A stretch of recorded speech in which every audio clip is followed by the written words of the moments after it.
항상 복음은 하나님의 심판과 구원을 함께 이야기합니다. 심판 중에도 구원을 말씀하시는 이유는 하나님이 우리를 그렇게 사랑하시기 때문이죠. 지난주에는 심판의 메시지와 함께 하나님과 300년을 동행한 에녹을 하나님이 죽음을 경험하지 않고 하늘로 올리셨다는 말씀을 들었습니다. 오늘 본문을 통해서 하나님은 이 심판의 때에 노아처럼 준비된 구원의 통로가 되라고 말씀하십니다. 예수님은 심판의 때를 살아가는 성도의 삶과 관련해서 이 슬기로운 다섯 처녀의 비유를 통해서 신랑 되신 예수 그리스도를 맞이할 준비를 해야 된다라고 말씀하셨습니다. 슬기로운 다섯 처녀는 기름을 준비해서 신랑을 맞이하고 이 천국 잔치에 참여했지만 미련한 다섯 처녀는 어떻게 되겠지 하고 살다가 끝내 신랑이 올 때 기름이 떨어져 잔치에 참여하지 못했다라고 말씀을 합니다.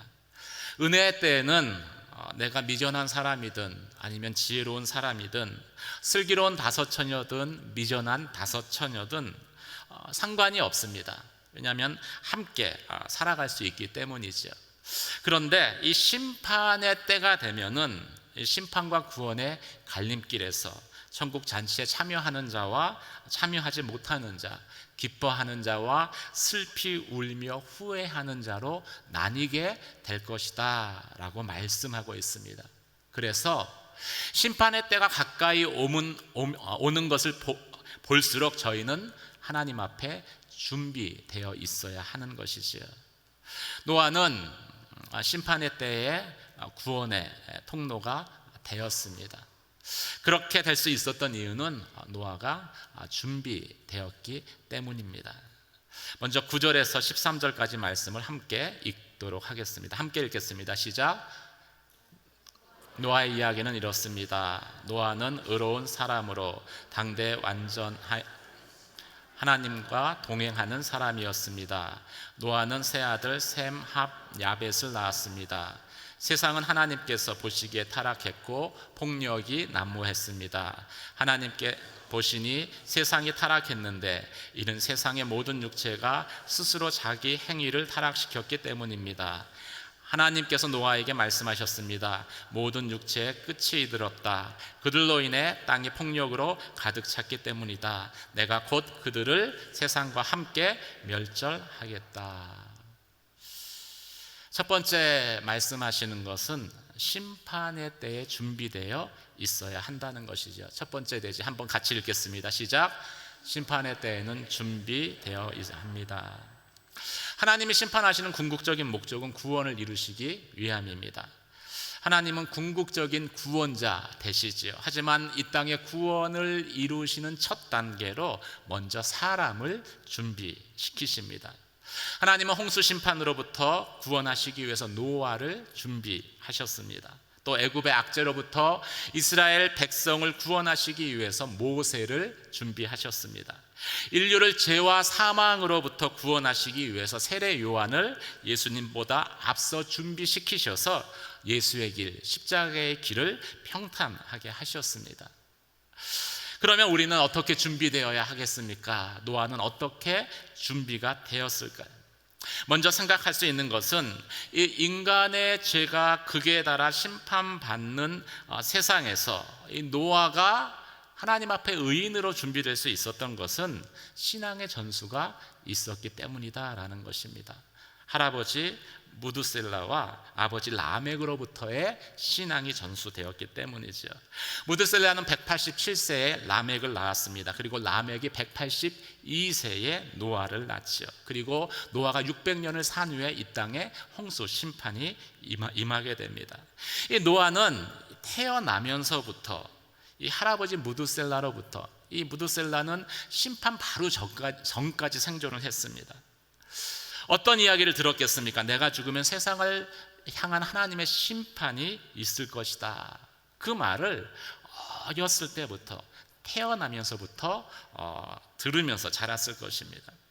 여러분이 죽은 다음에 심판이 온다는 것을 여러분이 믿었을 때, 여러분의 자녀들을 보면, 여러분의 손주를 보면 얼마나 마음에 간절함이 있겠어요. 어떻게 해서든지 하나님의 심판을 그 어린 자녀에게 전하려고 할 것입니다. 또 그 심판으로 구원받기 위해서 얼마나 간절히 기도하겠습니까? 모두셀라가 노아에게 그렇게 한 것이죠.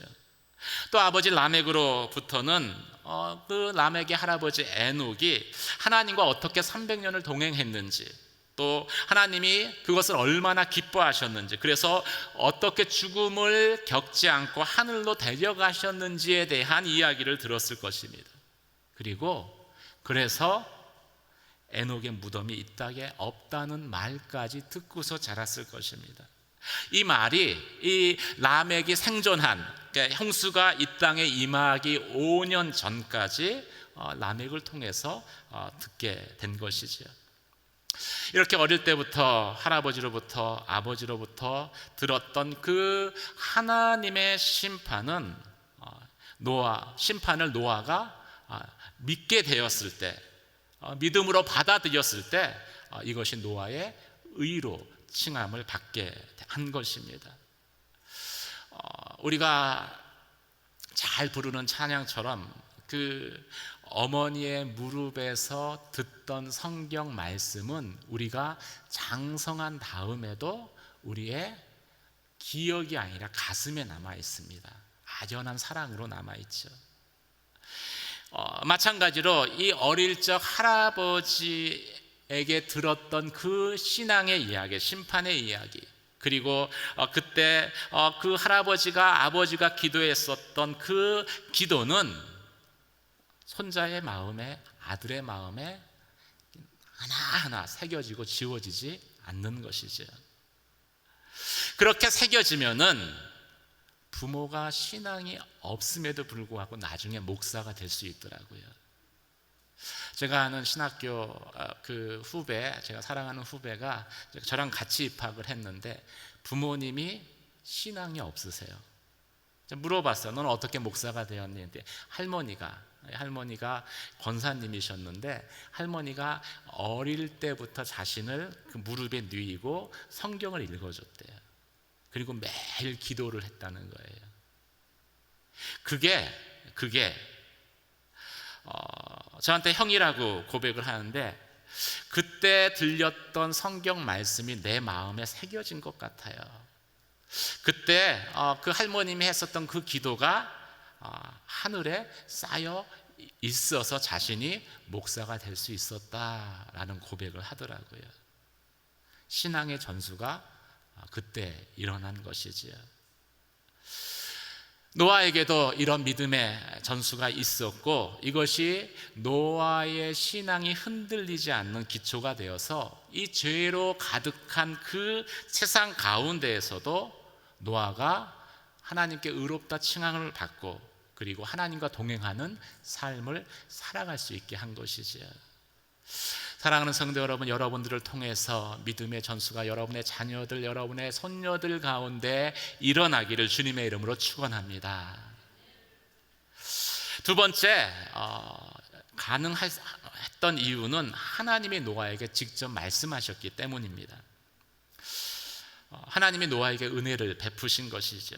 이 땅이 폭력으로 가득 찼고 내가 그들을 세상과 함께 멸할 것이다. 하나님이 노아에게 직접 말씀하셨을 때 그 들었던 말씀, 할아버지 또 아버지로부터 그 들었던 말씀이 노아 안에서 새롭게 갱신되어집니다. 언약의 갱신, 말씀의 갱신이 일어나죠. 그리고 그 말씀의 갱신이 일어났을 때 할아버지의 하나님, 무드셀라의 하나님, 또 아버지의 하나님, 라멕의 하나님이 아닌 그 하나님을 비로소 내 하나님으로 고백하게 됩니다. 하나님이 이스라엘에 3가지 3대 절기를 만드시고 그것을 힘써 지키라고 하신 이유가 어디에 있을까요? 그것은 절기를 지킴을 통해서 조상들이 경험한 그 하나님을 그 자녀 세대도 직접 경험하게끔 하기 위한 것이었습니다. 그 절기 지킴을 통해서 부모 세대에서 들었던 그 이야기가 비로소 자신의 신앙 고백으로 변화되는 것이죠.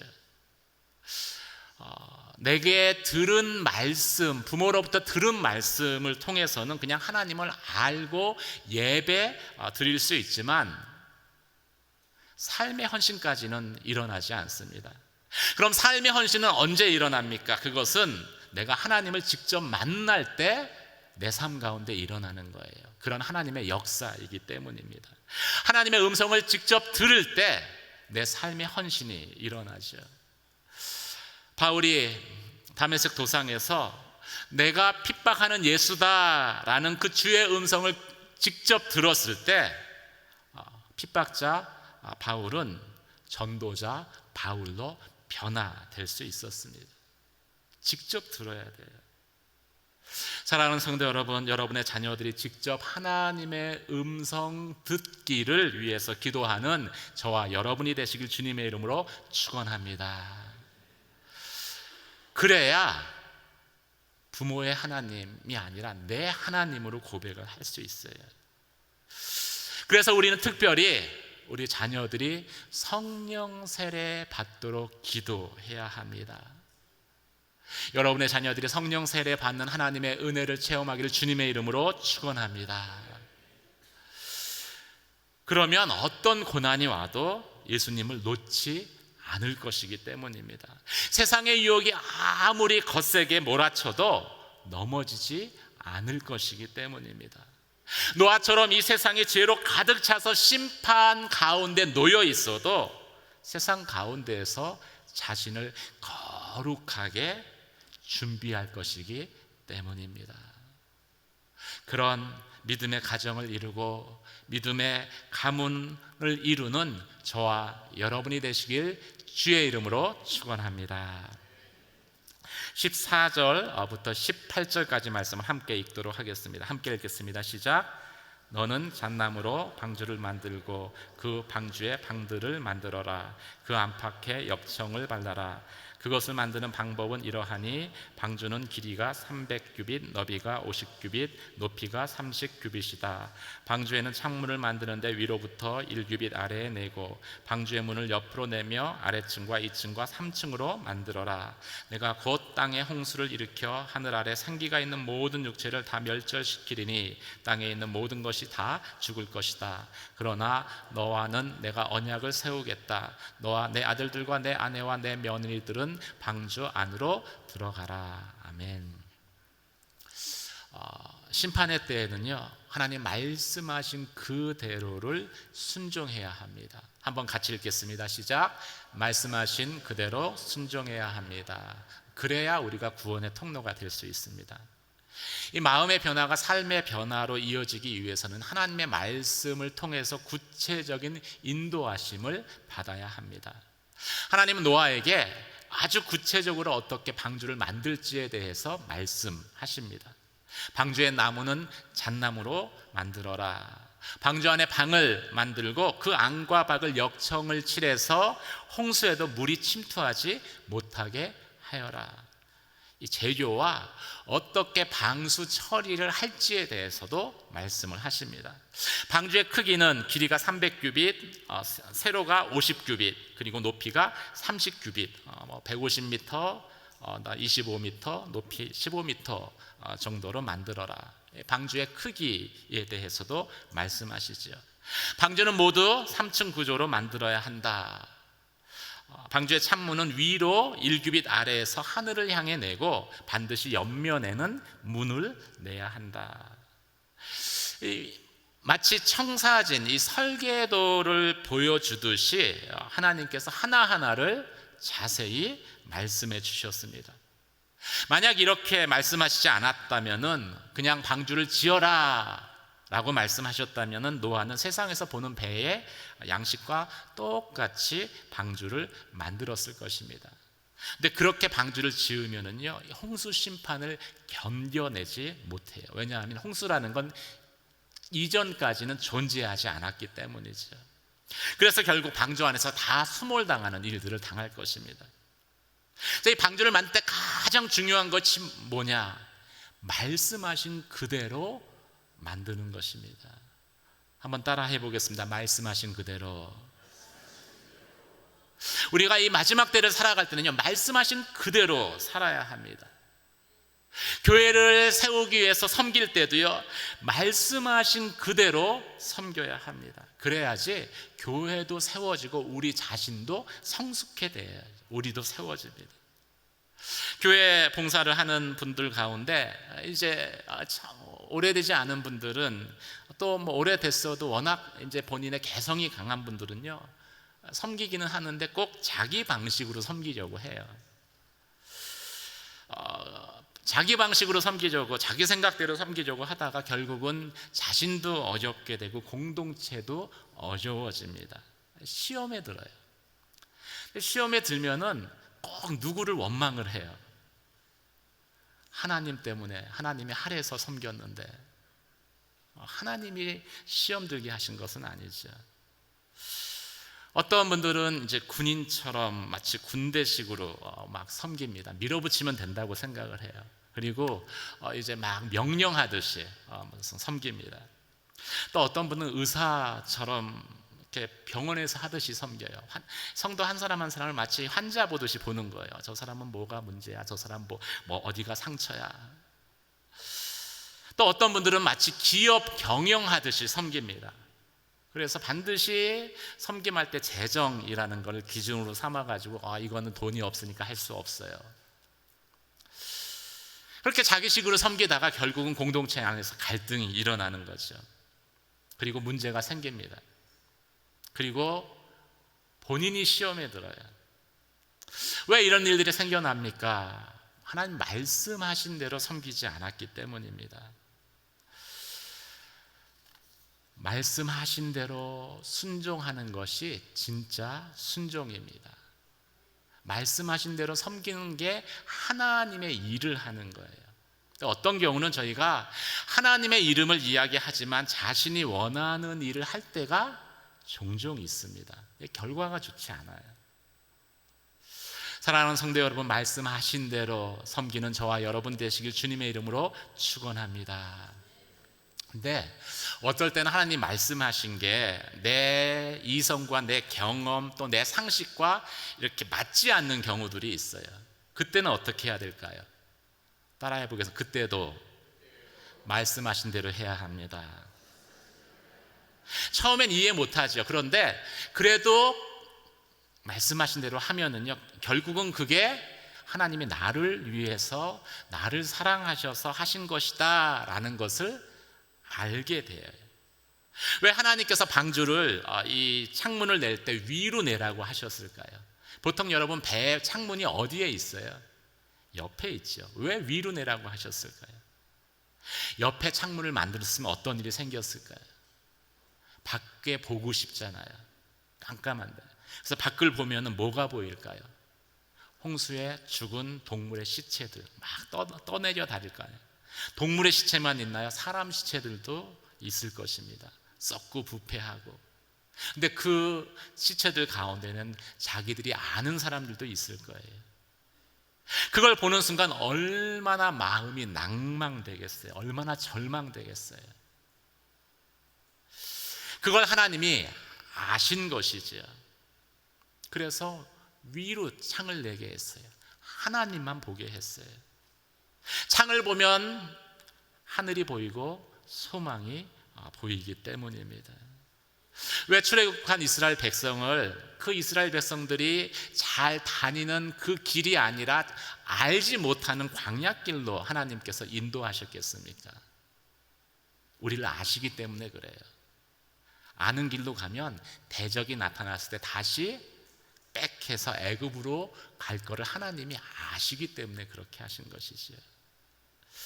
사랑하는 성도 여러분, 하나님이 구체적으로 말씀하시면서 우리에게 어떨 땐 제안하실 때도 있어요. 어떨 때는 내가 이해되지 않는 것을 말씀하실 때도 있어요. 그때에도 말씀하신 그대로 순종하는 저와 여러분이 되시길 주님의 이름으로 축원합니다. 그럼 나중에 알아요. 이게 하나님이 나를 배려하셔서 나를 사랑하셔서 나를 보호하시려고 이렇게 하신 것이구나. 말씀대로 행하는 저와 여러분 되시길 주님의 이름으로 축원합니다. 그러면 심판의 때에도 우리가 구원의 통로가 될 수 있습니다. 오늘 본문의 말씀을 통해서 하나님은 이 심판의 때 가장 큰 준비는 하나님을 신뢰하는 마음이다라고 말씀하십니다. 18절에서 22절까지 말씀을 함께 읽도록 하겠습니다. 함께 읽겠습니다. 시작. 그러나 너와는 내가 언약을 세우겠다. 너와 내 아들들과 내 아내와 내 며느리들을 방주 안으로 들여가라. 또한 너는 살아있는 모든 것들 곧 모든 육체 가운데 암소 한 쌍씩을 방주 안으로 들여보내 너와 함께 살아남게 하여라. 모든 종류의 새들 모든 종류의 가축들 땅에서 기는 모든 것들 가운데 살아남기 위해 둘씩 내게로 나아올 것이니 너는 먹을 만한 모든 음식을 가져다 저장해 두어라. 이것이 노아가 그대로 행했으니 아버지께서 하나님께서 그에게 명령하신 대로 했습니다. 아멘.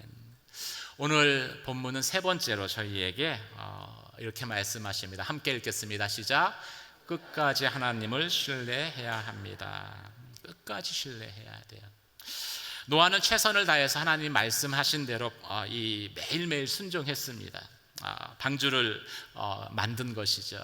이 방주를 만드는데 걸린 시간이 이 창세기 6장 3절을 근거로 해서 보면 120년 정도라고 합니다. 물론 좀 더 짧게 보는 사람들도 있어요. 근데 어쨌든 긴 시간이죠. 그 오랜 시간 동안 방주를 만들면서 노아에게 회의가 없었을까요? 의심이 안 들었을까요? 갈등이 없었을까요? 저는 그렇지 않았을 것이라고 생각을 합니다. 가족과 지인들로부터 많은 비웃음과 조롱을 받았을 것입니다. 배는 바닷가에 지어야지 왜 산 중턱에 배를 짓느냐로부터 시작해서 이렇게 좋은 화창한 날씨인데 무슨 하늘에서 이렇게 홍수가 내려서 이 땅을 심판하신다고 이야기하느냐. 이 한 해 두 해 지나갈수록 아무 사건도 없이 지나갈수록 사람들의 비웃음과 조롱 소리는 점점 커져 갔을 것입니다. 방주에 들어간 이가 노아의 가족 외에는 없었던 것으로 유추하건대 아무도 노아의 말을 들으려고 하지 않았다는 것을 알 수 있겠죠. 그런데도 노아는 계속해서 뭘 합니까? 방주를 만듭니다. 어떻게 가능할까요? 주변 사람들의 말보다도 하나님의 말씀을 신뢰했기 때문입니다. 방주를 만든 후에 노아가 한 것은 방주에 머무는 동안 모든 동물들이 먹을 식량을 저장하는 것이었습니다. 먹을 식량을 저장하면서 이런 의심이 들었을 것 같아요. 지구상에 존재하는 이 동물이 17만 종이라고 합니다.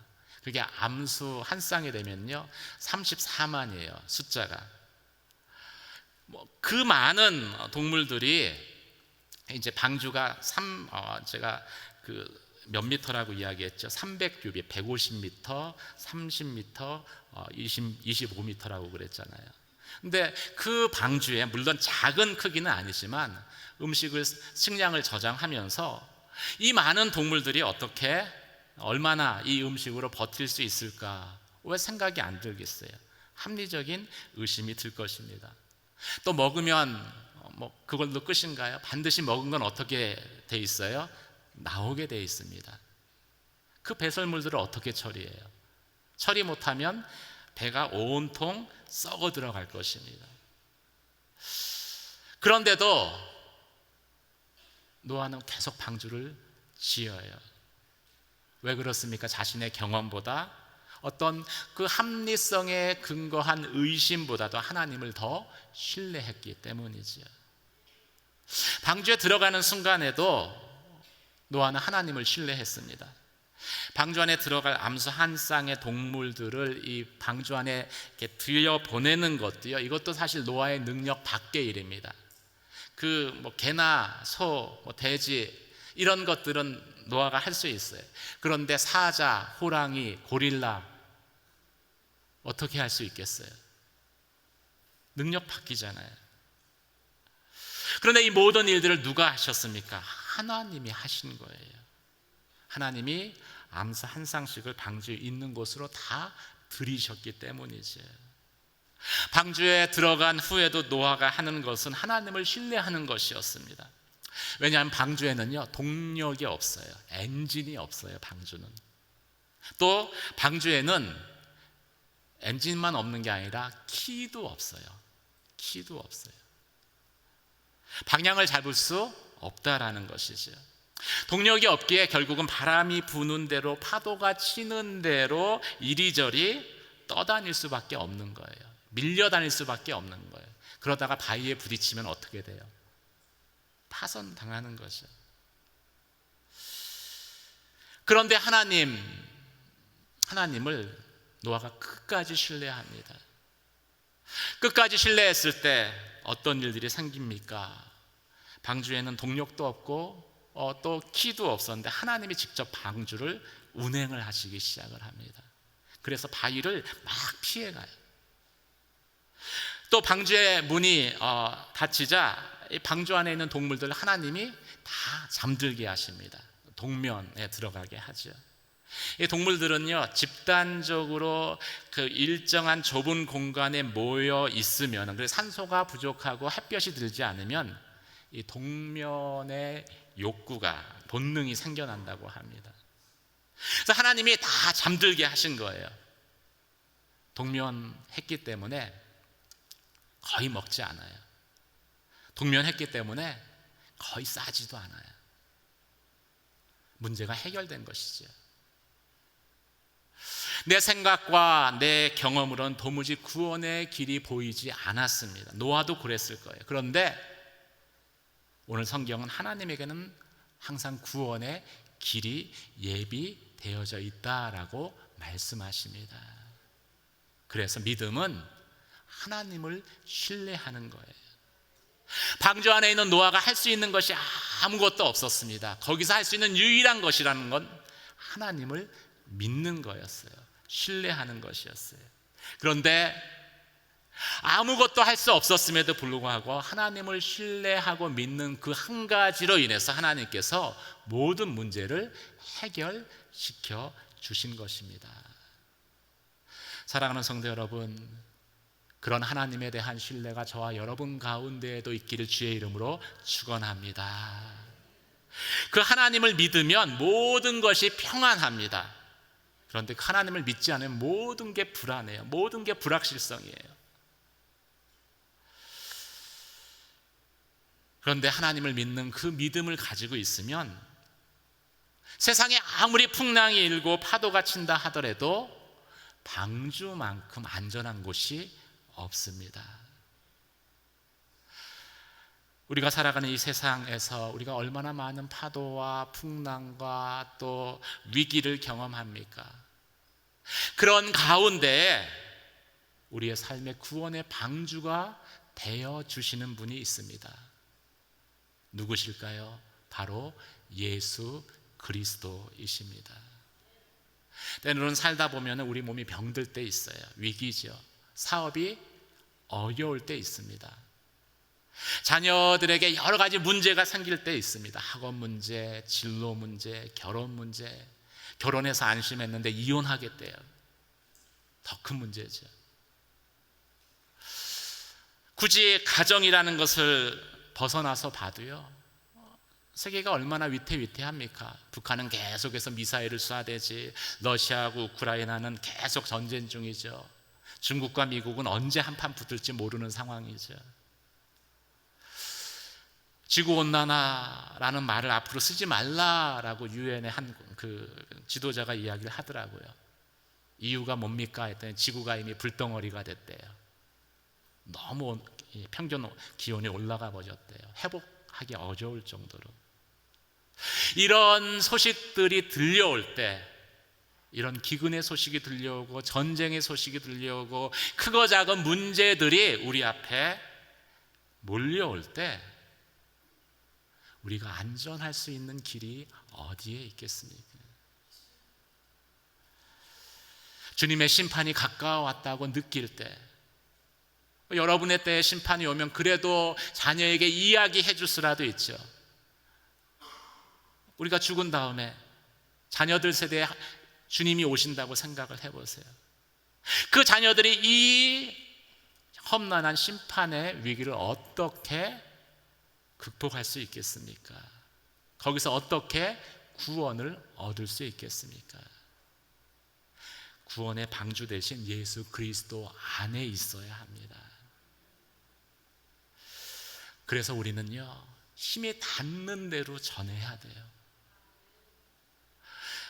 자녀들에게 전하고, 손자 손녀들 어리잖아요. 이게 어리면 방학 때 되면 놀러 오잖아요. 피곤해 죽겠는데 왜 왔어? 이러지 마시고 무릎에 눕히고 말씀 읽어주고 기도하셔야 돼요. 그럼 그게 아이들의 머리가 아니라 가슴에 새겨져요. 그리고 때가 되면은 그게 통로가 돼서 하나님의 말씀하시는 음성을 직접 듣게 됩니다. 그러면 아무리 심판의 날이 임박해도요, 풍랑이 일고 기상이변이 일어나고 전쟁이 벌어져도 피할 방주를 얻게 됩니다. 그 가운데 안전할 수 있어요. 사랑하는 성도 여러분, 하나님은 당신을 믿는 자, 신뢰하는 자를 눈동자와 같이 지켜주시는 분이십니다. 그 하나님이 저와 여러분의 하나님이에요. 그런데 저와 여러분의 하나님으로 머물러서는 안 돼요. 여러분의 아들과 딸의 하나님이 되어야 되고요, 여러분의 손자와 손녀들의 하나님이 되어야 해요. 여러분의 믿음의 유산을 자녀들에게 전해주시길 주님의 이름으로 축원합니다. 신앙의 전수가 일어나게 해주세요. 그리고 기도하세요. 그래서 하나님 심판의 때에도 구원의 방주를 예비한 그 노아와 같이 구원의 통로가 되어지는 그런 가정이 되시고, 그런 자녀들이 되시고, 그런 손자와 손녀가 되는 믿음의 가문을 이루시기를 주님의 이름으로 축원합니다. 오늘 어하나 신청하는데, 이렇게까지 설교했는데 신청하셔야 돼요. 어릴 때부터 말씀을 가르쳐야 돼요. 말씀 생각하며 하나님 앞에 기도하겠습니다. 이 시간 기도할 때 하나님 내게 주신 믿음이 나를 통해서 나의 자녀들, 나의 손자 손녀들에게 온전히 전승되게 해주십시오. 하나님, 내가 기도할 때 참 구원의 방주 되신 예수 그리스도 안에 나의 자녀들이 거하게 하여 주시고, 또 그 말씀 가운데 노아처럼 순종하게 하여 주시고, 또 그 가운데 하나님을 온전히 신뢰함으로 모든 환난과 위험, 심판 가운데에서 넉넉히 지키시는 하나님의 보호하심과 또 하나님의 그 인도하심을 경험케 하여 주시옵소서. 그런 자녀들 되게 하시고, 그런 가정 되게 하시고, 그런 가문 되게 하여 주시옵소서. 함께 주여 외치며 기도하며 나아가도록 하겠습니다.